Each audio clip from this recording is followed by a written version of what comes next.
Okay. SOS. We're live Oh, and it's geez. unmuted. Okay.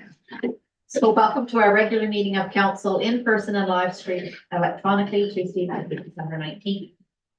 Opening of our meeting and acknowledgement. The council and staff of the Township of Montague acknowledge that the sacred land on which the Township of Montague is now located and this meeting is being held is the ancestral and unceded territory of the Algonquin Anishinaabe Nation. We'll have a moment of silence, please.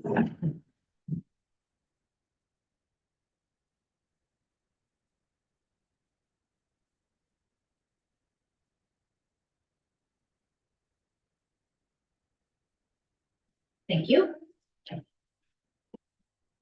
So our adoption of agenda moved by Councillor Abbas and seconded by Councillor Crabtree, that the regular meeting of council agenda dated December 19th, 2023 be approved as amended this date to remove the delegation from the Smith Falls Library to be brought back in 2024 and to move item 8B from information to action. All in favor? And that's carried. Any disclosure of interest now or anytime during the meeting? So moved by Councillor Crabtree and seconded by Councillor Kenny that the minutes of the regular meeting of council dated December 5th, 2023 be approved as presented. All in favor? And that's carried. Any business arising from our previous minutes? So our delegation this evening is rural FASD, so Rob Lewin.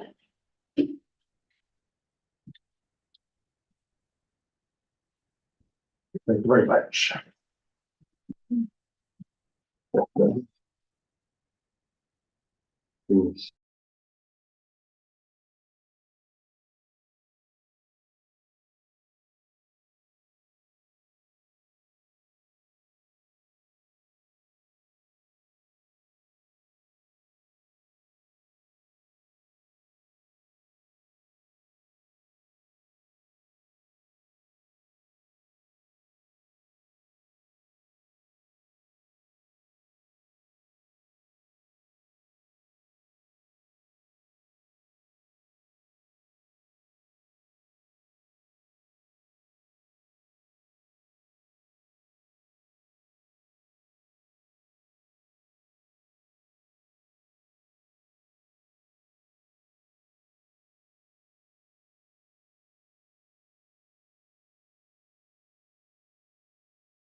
Some of them were some of the festivals that, annual festivals that, we've been in Rockville, Lansdowne, Gananoque, Smith Falls, Perth, pretty much all the major hubs within our two counties.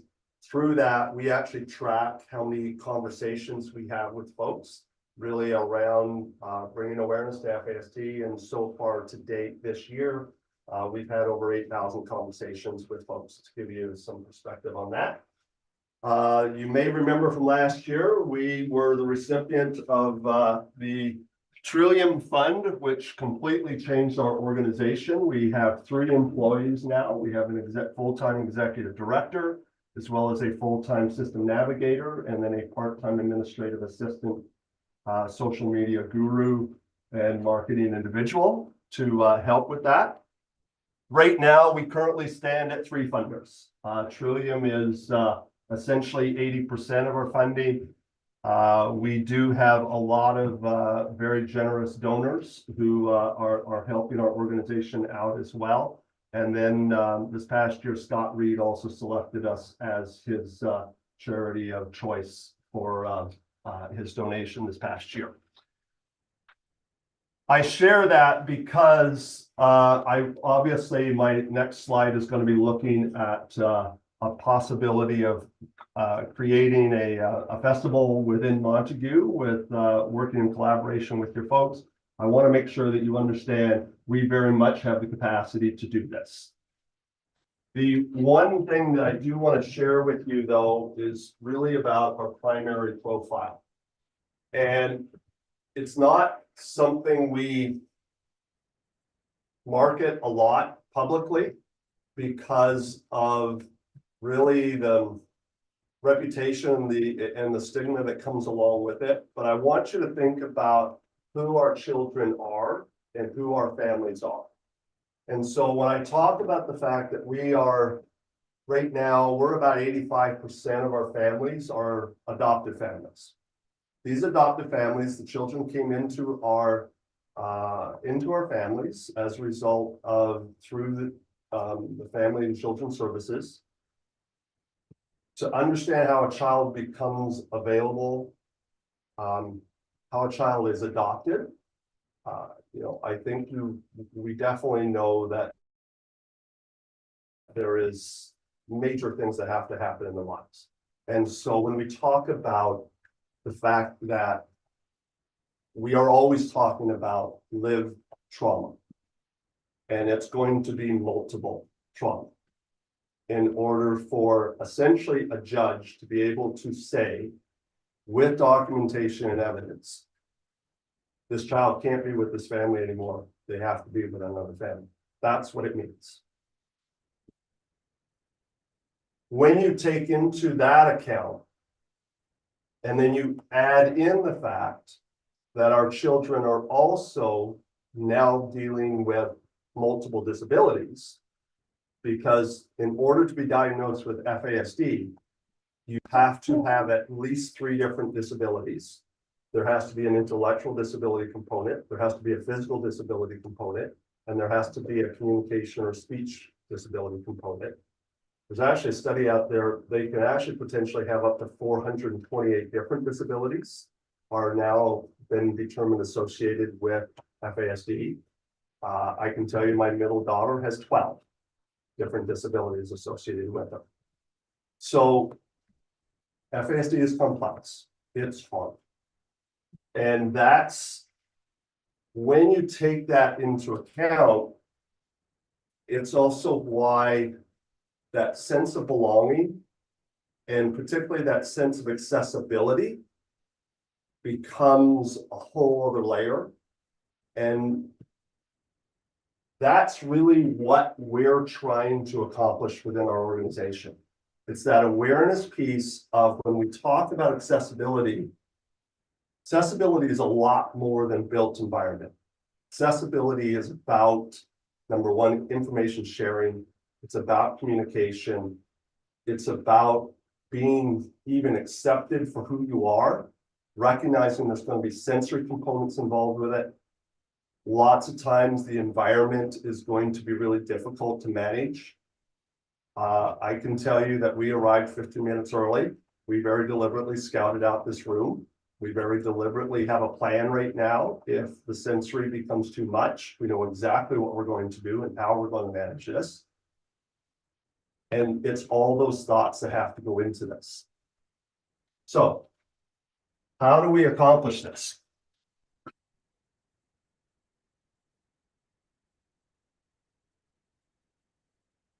Well, we do it in a couple ways.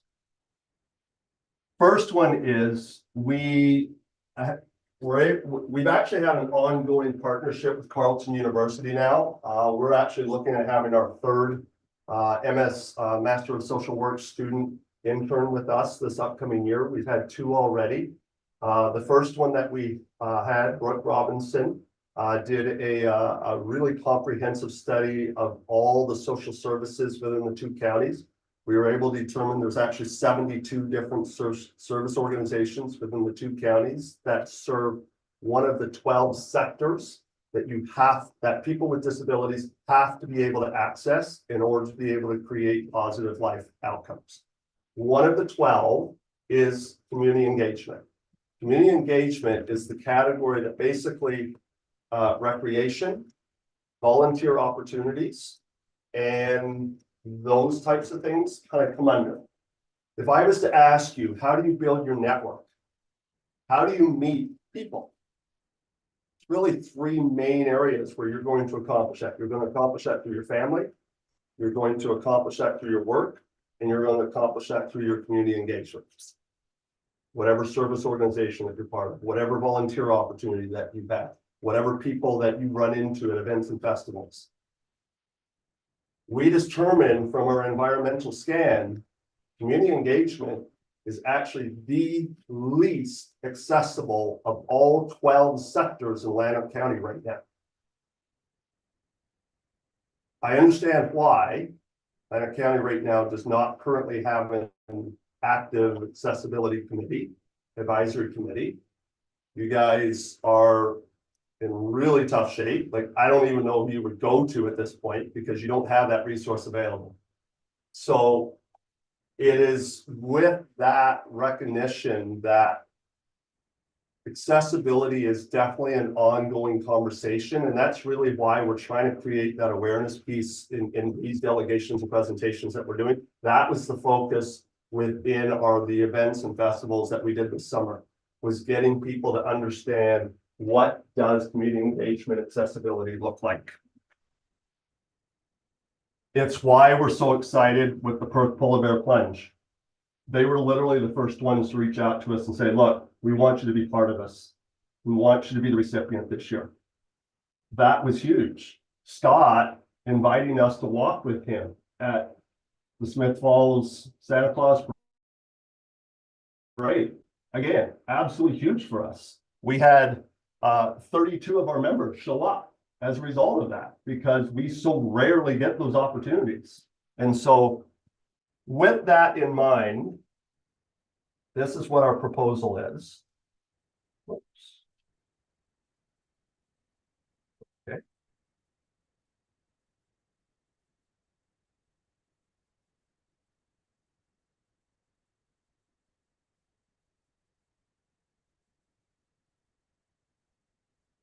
Might need your help.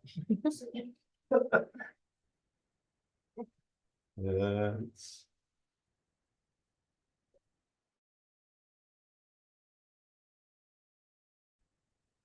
last slide. Perfect. Thank you. And so the proposal that we have for you, it's a combination. We've already had multiple conversations with multiple people at this point. We are fully aware that when you come to your potential funders, you want that to be your last conversation. You want to make sure that you have every detail going, already sorted out. You know what the plan is. You need to be able to communicate the plan. And so this is where we're at right now. I happen to be one of the 4 people that originally created the Where's Franktown run 22 years ago in Beckwith Township with Calvary Christian Academy. The other 3 individuals that made up that committee are still friends of mine. And so we were having some conversations around, can we duplicate something similar to that within Montague Township? And then the second thing that we looked at was the first and the most important aspect with a run is your route. You got to know, okay, where are we doing the run? And with that in mind, we got looking at Rosedale Road, and we're thinking, okay, we actually measured it out. We know it's exactly 2 kilometers from the school to the hall. We know that it's exactly 2.5 kilometers from the hall down to Baker's Farm and then back up to the hall. And so at that point, we had some debate around, okay, should this be a competitive run? Like whereas Franktown Run started that way, but it kind of transitioned more into a family run later. And then at that point, we were thinking, you know what, it shouldn't be a competitive run. There's already lots of competitive runs around here. Merrickville is doing one, Smith Falls does one. And so we were looking more at, okay, what is something that we could do from that family recreation standpoint? And our thought at that point was the 2 and the 5 would be sufficient. And at that point, we would also not need to get into the more stringent logistics involved with it in terms of the timing, the chips, the bibs, and all of those kinds of things. And so with that, we then reached out to Chris Hannah over at the public school, and we've been having some conversations over the last month to see whether or not that would be something that they're interested in partnering with us on, and they most certainly are. In fact, Chris then reached out to Allie, of course, and to Chris LeClaire, and we're actually going to have some conversations after the holidays with the other family of schools within Upper Canada. We also know that, and we know that that particular area would be the one, obviously, when you're looking at some parking aspects and those kinds of things. Those would be considerations that need to be taken into account. The other piece that we did with this, though, was the event that you guys were gracious enough to fund 2 years ago, where we brought in all of our families to Moorhaven Farm there. That was our first test run to kind of see what would an event or festival look like. And we discovered a lot of our members had skill sets that we did not realize that they do. We have one family who are exceptional at making cotton candy and doing some of the caramel popcorn things. They got all the machines, they got all of those aspects. We have another family who have been setting up party tents for decades now.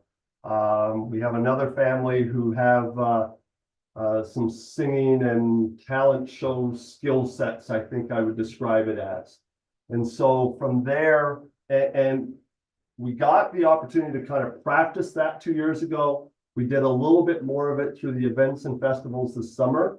And I would definitely say at this point, we got it down pretty good now. We understand how this would be done.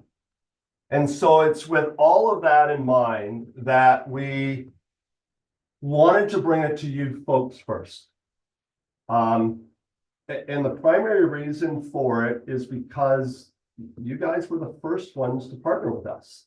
Right now, we still only have, we have 4 municipalities that we've been able to establish relationships with. We know we got a lot further to go still, particularly around the community engagement piece. But you guys have been really, really gracious partners walking along with us through all of this.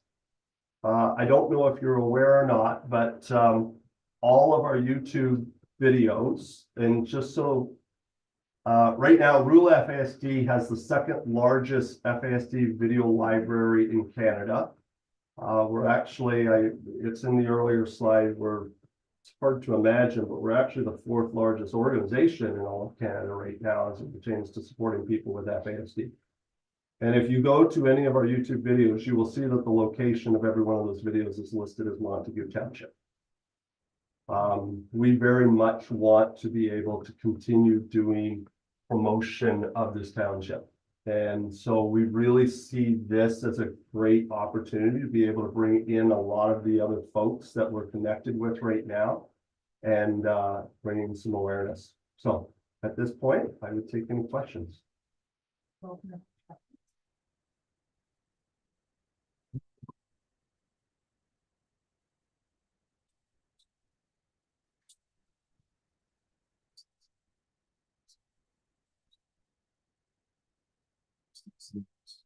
totally under talked about as far as what we deal with. We also recognize our jails are well populated with that side. So these are the initiatives that that's given its grassroots, in my opinion, in the sense that this is trying to stop a problem before it gets bigger, and also engage people to make it more positive community. So I do congratulate that for sure, because this is it's also it's one of the things that kills me about it, since talking about this more, because it is, it's more prevalent than autism, more prevalent than, and it's one of our things in our community that is causing some of our, going in the wrong route, causing some of our problems. So I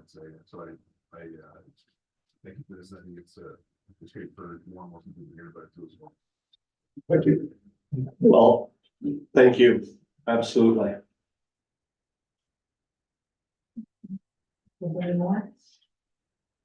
No, that's the end of the Yeah, no, I slides. was looking, but nothing from Morgan, so yeah, no, we're all good. Very good. Okay. Thank you very much, folks.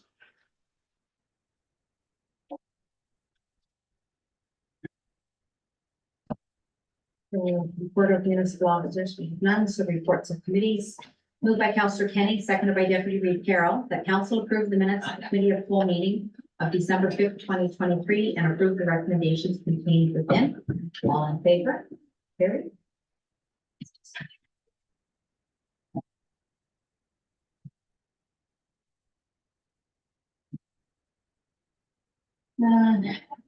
Next is a public meeting. Moved by Deputy Reed Carroll, seconded by Councillor Abbas, that council approve the minutes of the public meeting of November 21st, 2023. All in favor? And that's carried. No petitions, now on to bylaws. Moved by Councillor Abbas, seconded by Councillor Crabtree, that bylaw 4031-2023, as amended to include Christy Melvin, being a bylaw to appoint members to boards, committees, and other statutory positions, be read a first, second, and third time and passed, signed, and sealed this 19th day of December 2023. All in favor? That's carried. Moved by Councillor Crabtree, seconded by Councillor Kenny, that bylaw 4032-2023, being a bylaw to appoint council members to the Committee of Adjustment, be read a first, second, and third time, passed, signed, and sealed this 19th day of December 2023. All in favor?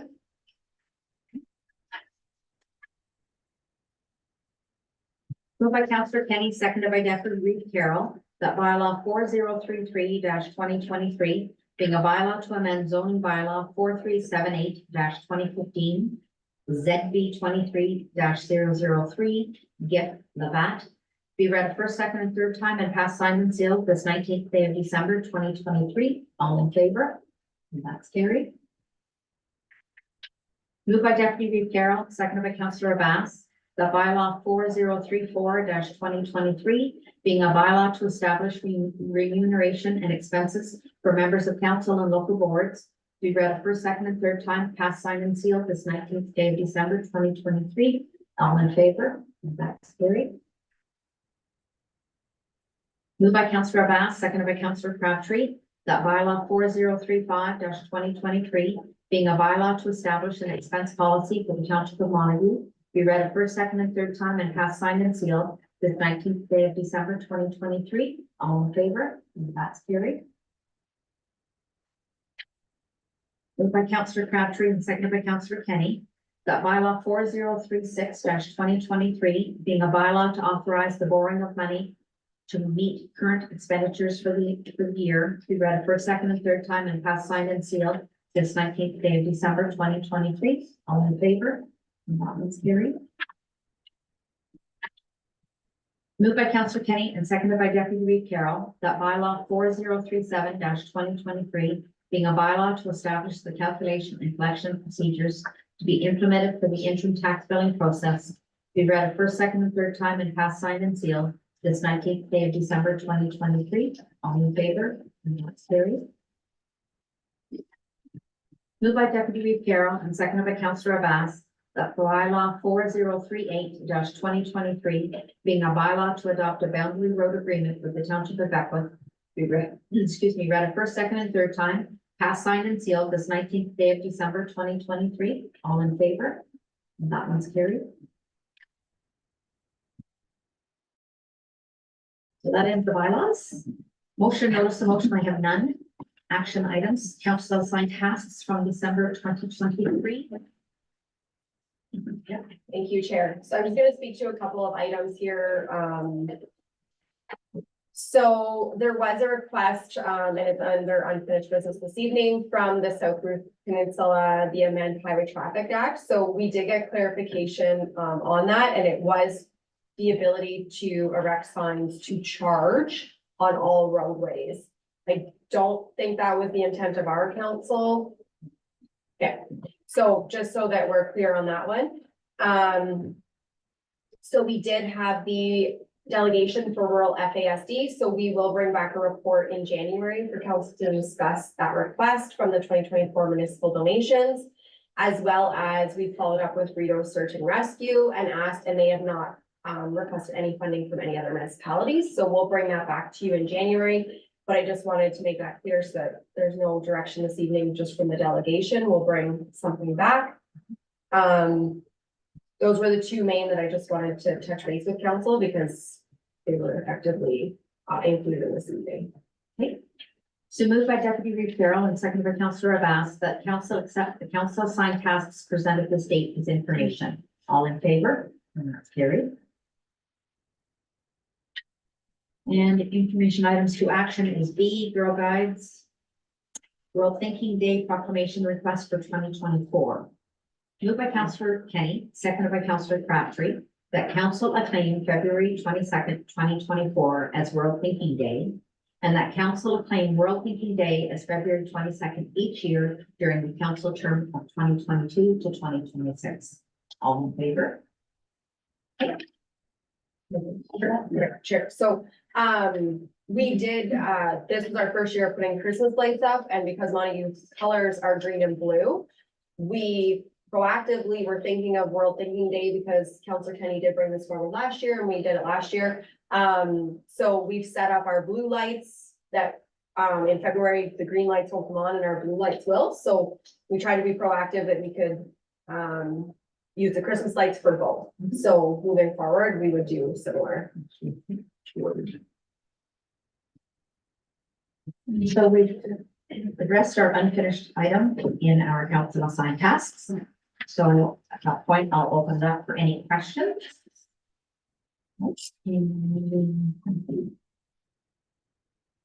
So moved by Councillor Crabtree, seconded by Councillor Kenny, that bylaw 4039/2023, being a bylaw to confirm the proceedings of council at its regular meeting held on Tuesday, December 19th, 2023, be read a first, second, and third time and passed, signed, and sealed this 19th day of December 2023. All in favor? Carried. Well, before I read my final, I just want to wish everybody a very Merry Christmas, Happy Holidays, and a Happy New Year, and we'll see you in January.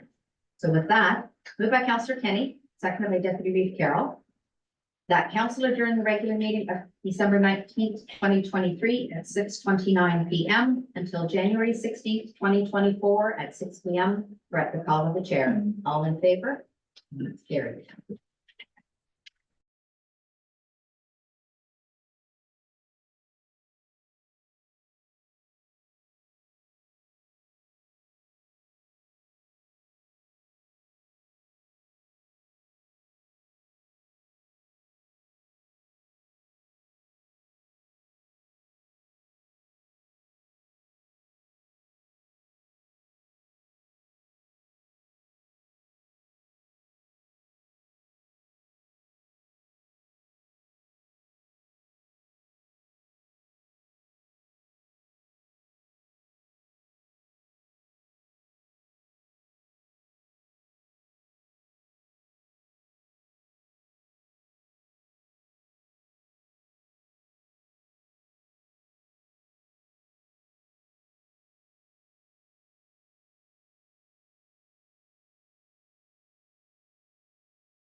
Whenever you're ready, Jeff. Welcome back, everyone. We're having a good time here. It's Christmas. So I'd like to open the meeting with our land acknowledgement. So the council and staff, sorry, our committee of the whole meeting. The land acknowledgement, the council and staff of the township of Montague acknowledge that the sacred land on which the township of Montague is now located and this meeting is being held is the ancestral and unceded territory of the Algonquin and Shawnee Nation. So the adoption agenda, so moved by Councillor Abbas, seconded by Councillor Crabtree, the committee of the whole agenda dated December 19th, 2023, be approved as presented this week. All in favor? It's carried.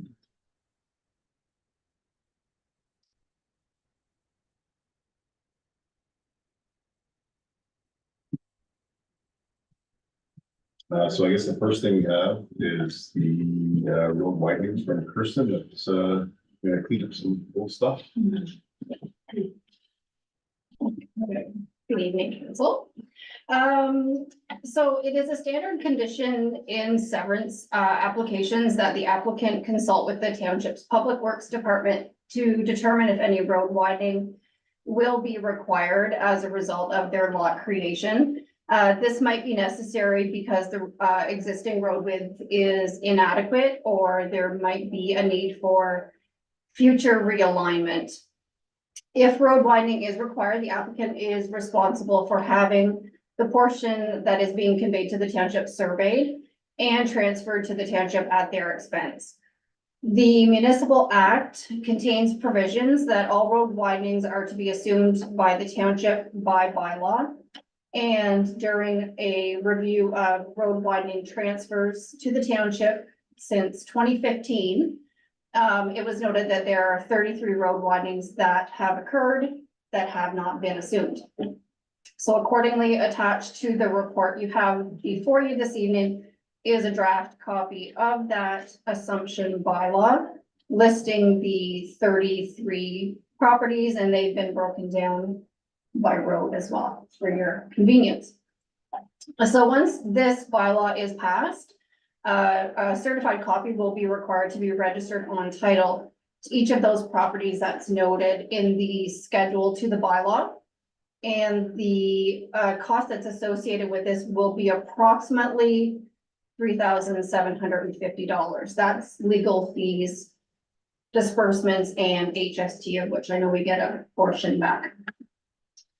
Now, in future, we can avoid the cost of having to register this bylaw if we include a specific reference to section 31(6) of the Municipal Act, which basically states that the land that's acquired for road widening purposes is automatically assumed to be part of the municipal road system without the requirement for registering the bylaw, although we'll still have to pass the bylaw at council for our own records. So this is sort of like a housekeeping cleanup thing. If there are any questions, I'd be happy to answer them. Thank you, Kirsten. Any questions from the council at all? Why do we have to have this assumed by a bylaw? I mean, this not to just part of the, like, as we go through the severance process and everything else, and it's we've done that and it's completed, and that's just part of the severance. Why would this have to be done every single time by bylaw? Would that not just be part of the procedure?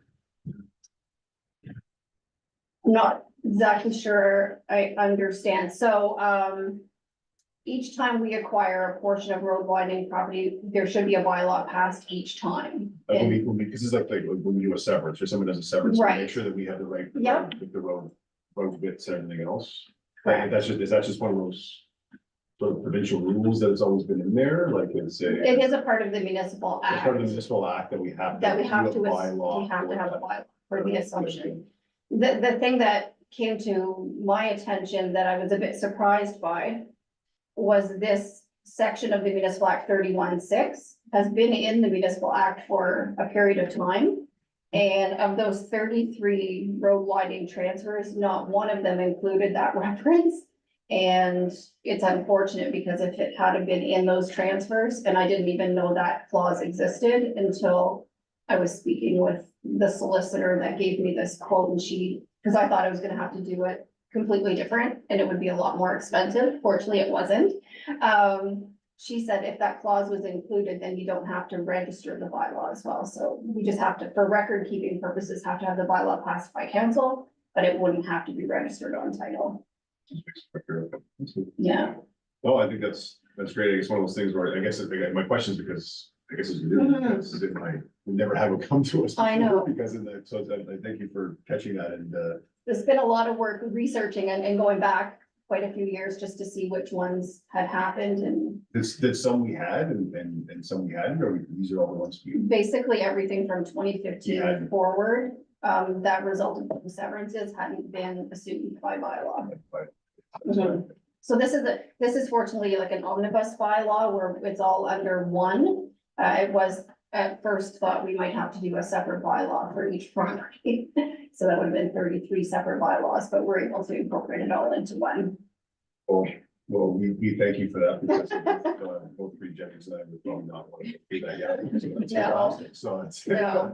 And I wanted to explain as well, like, so when you're looking at the cost for the legal fees and the disbursements, there are some cleanup things that had to be done with respect to these transfers. So without getting too technical, the manner in which you hold title to the property is very important. And some of those deeds referenced our municipality as township of or corporation of the township of. And if you don't have the full proper term, then you can't register the bylaw against that property, because the bylaw is for the corporation of the township of Montague. And if the deed is in the name of corporation of the township of Montague or township of Montague, you can't register the bylaw until you clean up the title. So the legal fees might be a little bit higher in order to just clean up some of that inaccuracy on title. And this is more just to clean it up, right? Because I guess like the legal fees would have been part of the, when like whoever was doing the severance at the time, they're kind of covered at the time. This is not a significant amount of money. So like, I mean, it's one of those things that if I were cleaning it up or something, but this would have been covered by. So the registration of the assumption bylaw on title is not the responsibility of the applicant. The applicant's responsibility is the preparation of the deed and the transfer to the township of the property and the surveying costs, but they're not responsible for the registration costs for the assumption bylaw. That's always on the municipality. But moving forward, we can circumvent that by making sure that that clause is in our road widening deeds. That makes sense. Yes. Sounds good. Those are all my questions. Thank Yeah, you. no problem. That's great. I see no other questions. That's great. So moved by Councillor Crabtree and seconded by Councillor Kenny. The councillor passed the attached bylaw assuming portions of the township owned roads in the township's road system. And the council directs staff to proceed with registration of said bylaw at the estimated cost of $3,750. All in favor? Oh, Thank you. and that's Gary. Thanks for. And next up, Steve, the building lot. Thank you very much. So the report before you is in response to numerous complaints pertaining to road allowance use, do's and don'ts on it, destruction of the road allowance, and really inquiries onto who can use it, when, what can they do on it. So staff's kind of reviewed numerous different bylaws with other municipalities. Many municipalities don't have any bylaws on their road allowances. Some do, and are finding that it's working very well, and it really comes back to the liability side of things is why they're really putting these things in place. And it's something that a lot of local neighboring municipalities are finding a lot of problems lately because of the lack of a bylaw. People are really starting to take over these road allowances and believe that they are theirs to be using, and that the municipalities don't have any grounds to remove people off of these and really do much about it. So staff has brought this before you to seek direction on proceeding with bringing forward a road allowance policy. And that really is going to cover a lot of who can use these, when, where, how long, what can they do on it, improvements. And it's important to note that this isn't something that we're putting in place to prevent people from using our road allowances. It's liability for the township and also to make sure people are using it for the right reasons. We don't want people using these to create access to the property and then it become a dumping ground for other vehicles, because it's now became a very accessible location with minimal traffic that, at the end of the day makes for a really good dumping ground. So staff has tried to include a couple of points on kind of some of the municipal act side of things, how it would kind of work, and also a couple of the complaints that we've dealt with lately. So trying to be very proactive on this and try to get ahead of any more complaints that we may face. And really looking at the liability side is of most importance to staff. So is any council questions I'm happy to answer. I'm just kind of looking for direction on proceeding with this.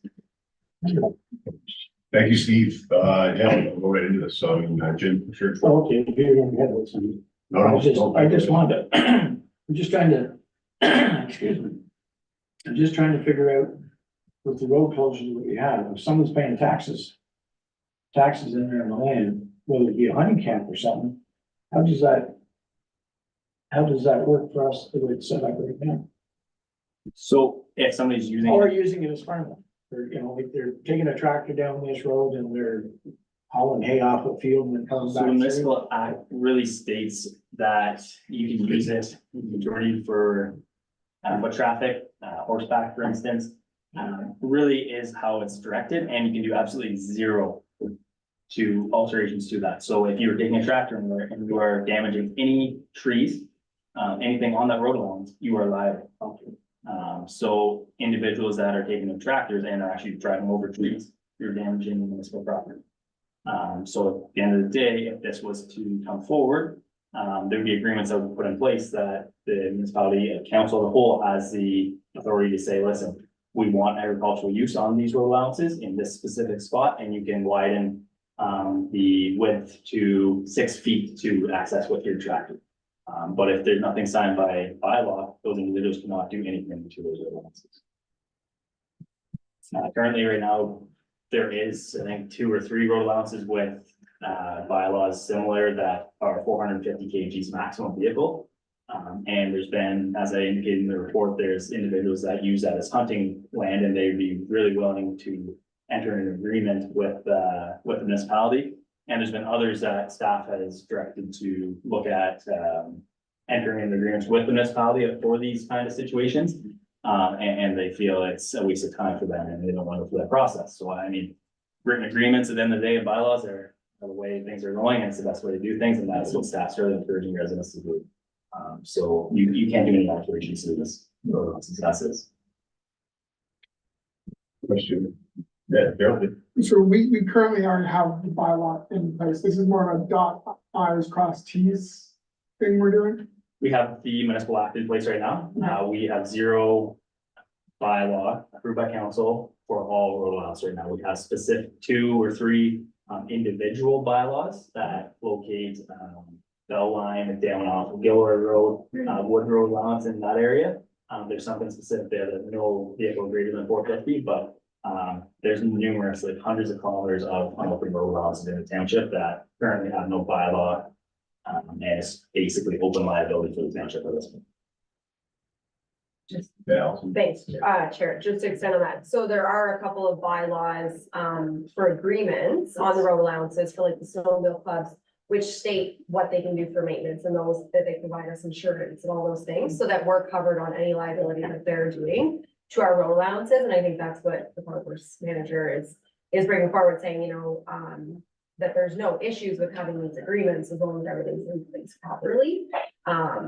So it would just be a matter of the individuals, the group, or whatever, to come sit in front of council and come to that same agreement and we'll proceed from there as long as everything was agreed upon, dotted, crossed, and everything was okay. So Because every individual, every circumstance is definitely gonna be different. Not all circumstances are the same. So we entered in one in 2020, I believe, one of my first kind of things when I was here, with Rio HME Club, and it was kind of the same idea, right? They approached the municipality, Culverson had brought forward a report that kind of indicated everything. And we had a general agreement that indicated exactly what the administrator is referring to, on kind of insurances, everything like that, and at the end of the day, that would refer back to anything that they do on there has to follow that agreement. So that's the main thing there. So I get that too. Otherwise, Chair through, otherwise, anytime that if somebody goes on and bulldozes our road allowance or cuts trees, whatever, we can fine them for destruction of public property under the Pollution Offenses Act. So I think that maybe some individuals aren't necessarily aware of that because we have a liability when they doze it and make it basically a 2-lane highway. That becomes a liability for us if we have nothing in place. Any other questions? So up to this point, then nothing can really be done unless this bylaws get forward, that we're talking about now. So Chair through you, so, right now, somebody can utilize, so as you said, it's for walking purposes or up to 450 kg, or if it's a snowmobile club, there's approvals there. But I think that, without the bylaw, and even with the bylaw, it would still be the recommendation that they come and meet with the public works manager, develop an agreement to come to council. So that will still be the continuing process, so that everybody understands their part in that agreement. This is kind of tricky, right? Like, if we want, we live in a rural, like obviously part of the world, right? This is what we are.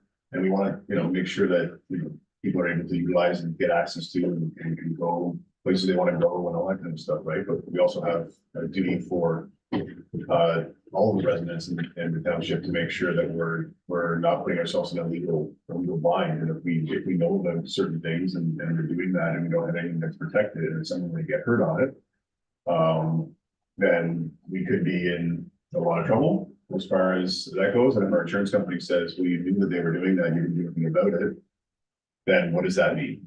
Those are the hard parts. I think that, I mean, I know I've grappled with this because it's like, I don't like imposing extra rules on something where we don't need to, but this is not 1975 anymore. It's unfortunately 2023. And if someone even rolled their ankle on one of our municipal road allowances, where are they going to go? And the person that bulldozed that way will not step up and say, well, I did it. I'll take responsibility for it. I really don't think that's going to happen.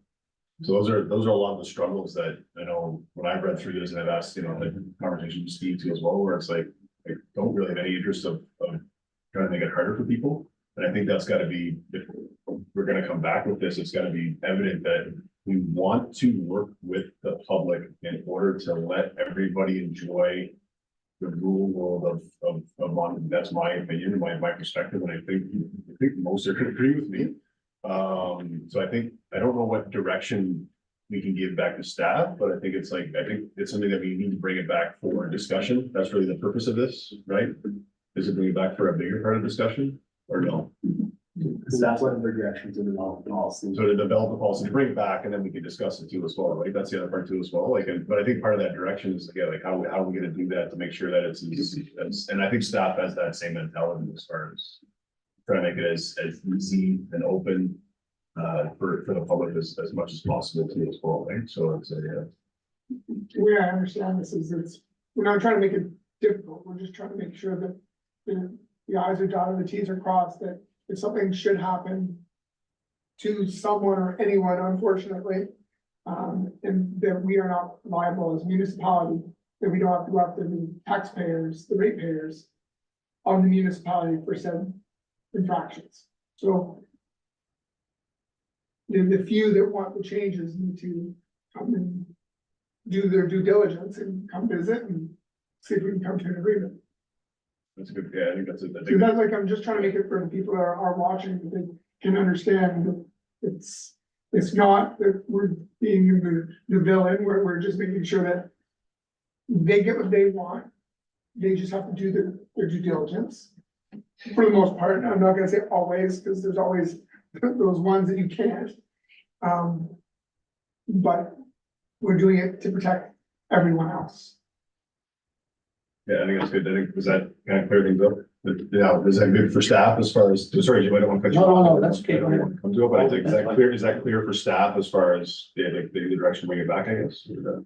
Yeah, I think, There's one. Chair through you, like, the intent is not to take away access of these road allowances from people, is that we've had a number of major incidents lately with the road allowances that we need to make it clear that you can't come in with a bulldozer and make it a 2-lane highway, and bring a house in there on landlocked property that you can't have a house on, right? So I think that that's really, pardon me, that is our intent, is that we're just trying to protect everyone, all of the ratepayers in the municipality, not to take away the access will still be there. It's just that if we have individuals who need to better the road allowance to get a tractor in or do those things, they come and have an agreement with the township. So it's clear. So I think this is a good, important discussion that we just had right now about that, but just for the fact that when it comes back saying like. What we're actually trying to do, and I hope that people that, you know, if they see that, they come back and they listen to this, they'll see that we just want to work with the public and make it work.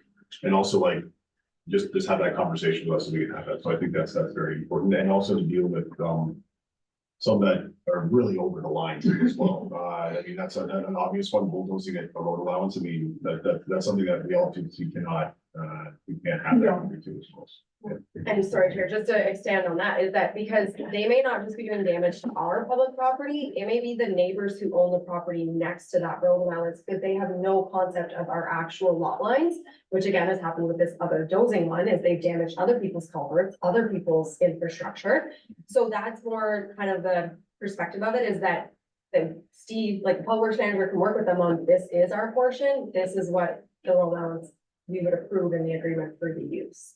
Right, so because we don't want others also going in and fighting with other neighbors and doing damage to their property. It's really just to make sure that everyone is protected and everyone understands what would be approved and not approved. Come talk to our staff, they are great to work with, and they will work with you as the best they possibly can, so let's say, we strongly encourage that, so yes, so I think the staff has enough direction now to go with, what we'll bring back, and then we'll have a bit of a discussion point about. I think it's a question. Yeah, sorry, Jim, I didn't bring that up. So the way it is right now, it sounds like all I have to do if someone's using the road, whether it be for the farming or going back into the bike trail, is to have it come in and see Steve to make sure that it's fine.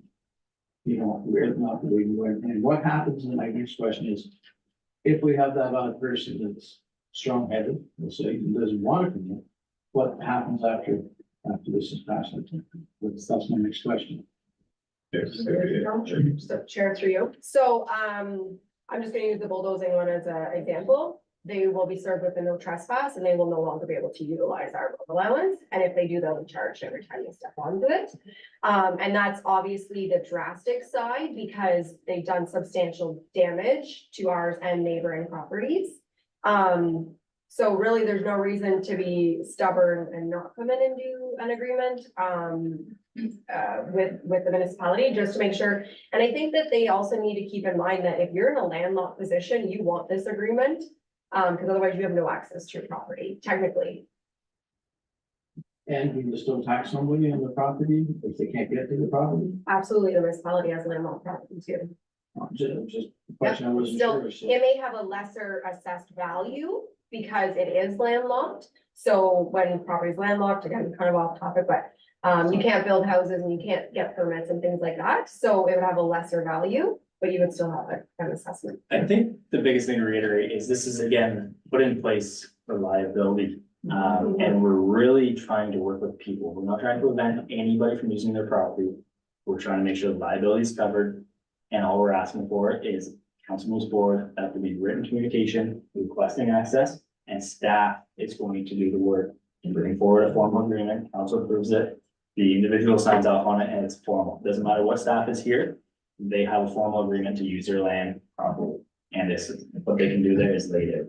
And that's a great point, Steve, because like in 10 years from now, like everybody that's sitting here between staff, the council, everybody else may not even be here, and it could be a completely different thing, and it can go down a completely haywire way. Right now, we're making it set up so it can be done in a great cordial, wonderful way that can work with staff and we want to work the best we can. So like, this is the opportunity that we know we can do this with. So I think that's important. So. And one more thing to just, anybody who's bought landlocked property would have been informed of this through their lawyers, knowing that this is what it is. So I strongly suggest being cordial and going through the recommended, because when you buy these properties, they are set up this way, and you know what you're getting into. So, to reiterate, there is a nice polite way of doing things, there's a proper way, and I suggest the first the change.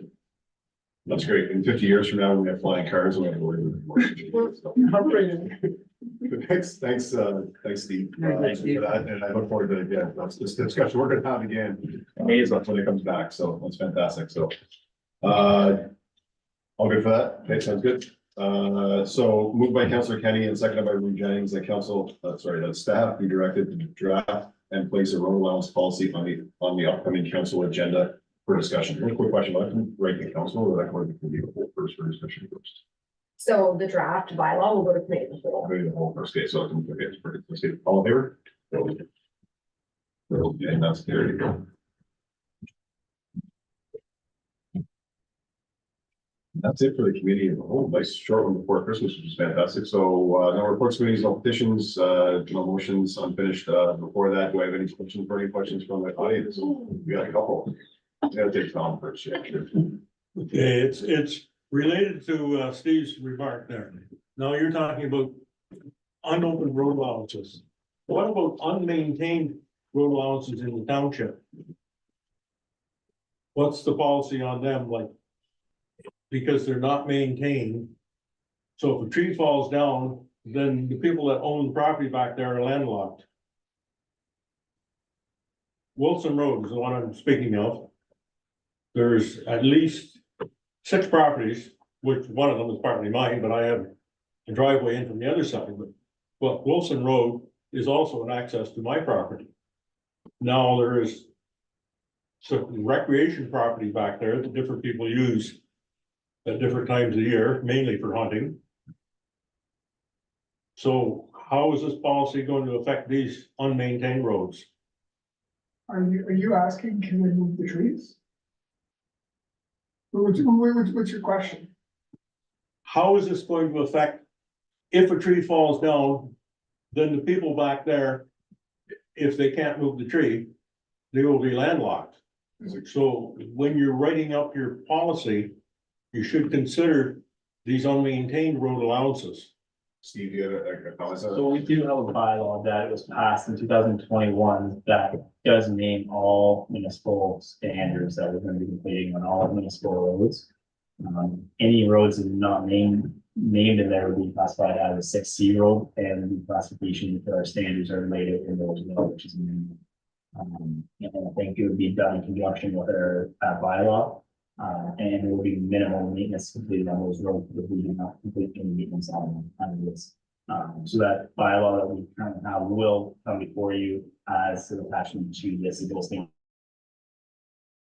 to the proposed policy. Why I'm asking is, the road allowance that goes behind my property, sometimes when the guys are in hunting, we get a lot of snow. They ask me to plow the roads so they can get in and out. Now, am I breaking the law? Yeah. So come talk to staff. You can. I think that's a great thing, Tom. That's what we're looking for. Yeah, that's a great question. That's what we're kind of looking for. And I think it's that there's a lot of other people like yourself that don't realize that you're technically liable for that now. If anything was to happen to somebody, and that's why we want to have those agreements so that we know what you're doing, and then it's all kind of looked after. So yeah, if you do that and then somebody gets hurt on that because of the maintenance that you did, That's they can it. come back and sue you for that. So we don't want that. Yeah, like sometimes when they're in there hunting and we get a heavy snowfall, when the plow comes along the county road and they put a big bank up, they can't get out through that bank with their 4-wheel drive trucks. I have to break that bank open where they can get out, which is on Wilson Road. Which is still our property, It's their so, property. yeah, it'd be like no different than you coming and plowing one of our other roads, so just come talk to Steve about that one. Any roads that, if you propose any road not named in that past bylaw by council would be classified in this new proposed policy. Is what we will be considering. And I just want to say, like, it's not uncommon for municipalities, I know the number of municipalities I've been in is, there's unopened road allowances or unmaintained roads where there's cottages or things like that, that they have agreements with the municipality on the maintenance of that road, because they want to plow, they want to use it in the winter, they want to snowmobile back there, whatever the case is. So this is not uncommon, this is just, more and more municipalities, I believe even at our Cunningham Swan Day, more and more municipalities are seeing issues with these types of things and, the liability and, the lawsuits that are coming out of them are increasing more and more all the time.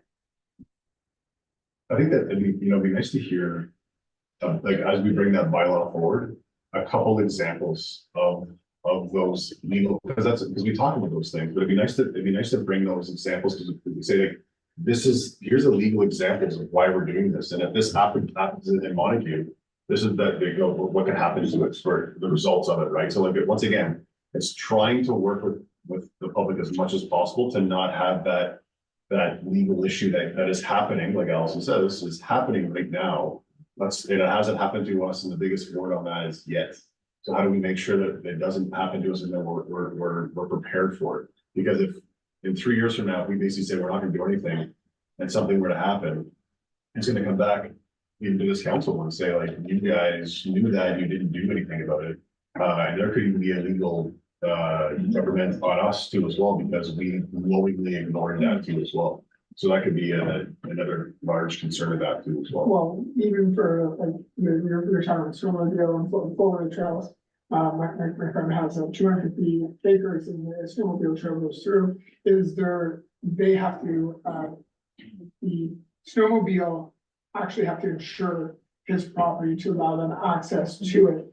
Because if someone would happen to hit a tree on his property, so they've been entered into agreement with them for his use of his property to make sure that they have insurance. So that if somebody happens to hit a tree or even my hunting blind, which is on his property, they're taking care of the liability. That's a great. I just wanted to point that out just because It's huge because those agreements are widely done with landowners all over with the ATV and snowmobile clubs. They're widely done. So like this is not an uncommon, this is not an it's just a bit of a change. And once again, it's time to change. The world has changed. And like it's like, What is it? we do not want to, I think that's the evident thing. We do not want to restrict access. We just want to make sure that everybody can continue having fun and doing what they want to do, but that there's not going to be a problem down the road that if there is one in 3 years from now, it'll say, you knew that and you didn't do anything about it. So I think that's the biggest thing is we don't want to restrict it. Can't emphasize that enough. We do not want to restrict. So I hope that answers the question. And it's gonna be one of those discussion points too as well. I think as we come back to as well. So this is one that we want to make sure we're very clear about making this as accessible as possible for people. So I hope that answers that. Yeah, I was just trying to make you aware of I think that's great. those situations because it is on your map, it's named as a road. So, but I know it's not unmaintained because there's been nothing done to that road by the township in the 20 years that I've lived there. But there are old foundations back in there. There's people lived there at one time, so it must have been a road at one time and there was foundations in there. And I know it's the only access that Ottawa have to some of their property is through that road. So it's not just Montague Township, it actually goes further into Ottawa. Thanks, Tom. Other question? Yeah, I have a few questions on that. Sure. One about the trees. So you guys said that it was illegal to cut trees, right? Or to take any down. What if it's obstructing the passage of that vehicle on an unmaintained road? Like, let's say that there's a tree falling down on that trail and a guy was going into his hunt camp on 4-wheel or something like that. Would he then have to call the township in order to get approval to cut a tree down? All that live. But it's a phone call. It's just a phone. It's a phone call. And we have that conversation to see where we're at. So let's say, Another one, for the weight, so that's, so no trucks or anything can go unless I have an agreement with you guys on the road. Because it's only not 992 bags. On those. On the Um, ones that have certain bylaws. Yeah, back to the ones that have certain bylaws on the 450 kg. Is there any way we can increase that at all? Because even for a side by side now on some of the 4-wheeler trails, that isn't adequate for anything. Yeah, I mean, council looks at anything, so I mean, anybody can request a delegation to council about anything. And if people would like to see something, if council direct staff move forward with increasing the limit on these. Staff can certainly, as directed by council, move forward with anything they direct staff to do. Yeah, I'm just saying, because it can limit sometimes things, even for like 4-wheeler club, or snowmobile club and some stuff like that. They're only getting bigger, like side by sides and 4-wheelers and stuff, in the weight class, so that's So I think the, lower on the weight class. I agree with you, because I think the intent of that number was to make it, to signify that this is for ATVs and that type of vehicles. I mean, if you're side by side into being 1,100 pounds. Well, they weigh about and- 1,800 pounds now, They're like an average. I was just using that as Side by a side. sense of like, we're not gonna go out, like, I don't think who's gonna go after it, but they're not that much, 1,800 pounds for every side by side. Yeah. Yeah, Maybe up to they a four have seater. a 4-seater now. It's It's like a Cavalier with, And then you put people in that too, so you're over 2,000 pounds. So, because what's the reasoning behind that, the weight size? Is that just more, it's more of a classification I idea? think it was to take away from cars. That's just all it is. Like, it's like, can we just, so it's like It changing the. was before any of us. It was, yeah, 2005, I Yeah, yeah. believe. So, The side by side. yeah, before really the side by sides became a big thing. I think that's a great point that maybe we look at, just. So now you're getting getting rid of class that of like number. 1,000 kg or so. We're just getting rid of the number and just Yeah. classifying. it. Vehicle. What a UTV vehicles. Yeah, yeah. I think that's I great. think that when it came up to council before I was here, on some of those roads where they put the weight on it, people were going down there with 4-wheel drive trucks in the spring, just roaring through the mud, see who could get through the mud, Yeah. and we're making it such big ruts. that It wasn't even safe for horses to go down there in the summer when it dried out. And I think that's why it came to council in a few years past, and that's why some of those roads were put a weight restriction on them. Or road allowance, it's not a road. Instead of a vehicle sort of talk, it's just they put a weight on it. So I think we can probably look at that too as well as far as this, and we get into that discussion, so. Any other questions? Any questions from the online world? Those are some great questions from the audience, thank you, because I think that's gonna help also with this discussion publicly as well, so. if you'll give us- Any other comments or snappy remarks from council or Just staff? wish everybody a happy New Year's, Merry Christmas. Yeah, thanks, Jim. I think that's great. I think Reeve Jennings brought that up at the end of council too as well, and same idea. I think this has been a great first year of this council. I mean, it's kind of a brand new council too, right? When you think about it, I mean, like, yes, we're back, but we're in different positions. And you know. Jim's back again too as well, but and seeing people too. So this is a really good year, I think, as far as what we're doing and accomplishing, and it's been a lot of fun doing this because we've had some great discussions. It's been very respectful the whole time. We've had some great, questions coming to from people too as well. So I think that's, a great year for that. So I look forward to 2024. So on that note, we don't know when I'll go. Moved by Councilor Bass, seconded by Councilor Crabtree, that the committee of the whole meeting dated December 19th, 2023 now be adjourned at 7:12 p.m. All in favor? And that is carried. Thanks, everyone. We'll see you in the new year.